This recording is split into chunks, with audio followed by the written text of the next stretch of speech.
One quite hotly debated topic is the dealership service.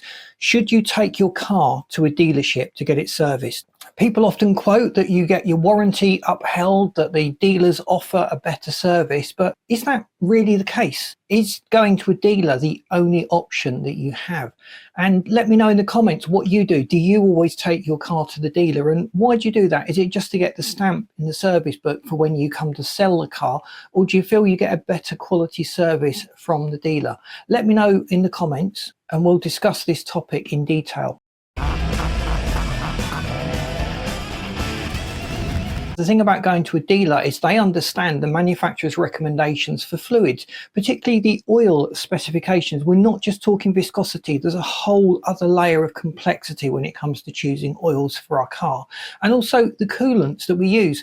Now, using an incorrect generic brand coolant or generic brand oil can cause problems in our car. I've seen Volkswagen engines in particular, because I get to see quite a few of those, absolutely ruined because the wrong fluid has been used. It's caused the particulate filter to block. The engine has corroded at a much faster rate, or other issues have happened within the engine just because the incorrect specifications of fluid have been used. One would expect that you get a better standard of servicing from a dealer, but there's nothing to say your local independent can't have this knowledge. A lot of independent garages out there understand popular cars really well. The main brands over here are probably the Volkswagen Group brands and Ford, and as a result of that, most of the local independent dealerships will have a base of knowledge and experience working on those. People often felt that the warranty would be upheld only if you go to a main dealer, and that is just not the case.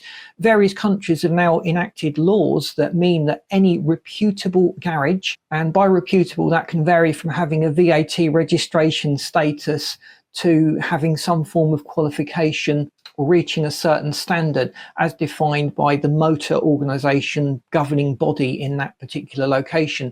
But as long as that happens, there's no reason for a warranty claim to be denied. And the idea that you get a better service from the main dealer is also a myth. I've seen some shocking things done by main dealers. They still are human, they make mistakes, they're often under a lot of pressure, and they often want to turn around these service items as quickly as possible to get the maximum number of cars going through, and often corners are cut. Thanks for watching. If you found this video useful, please boot the like button. Please subscribe to the channel as well. That really does help us to get out there. And I've lined this video and this playlist up for you that you should find really interesting. Thanks for watching. See you in this next video.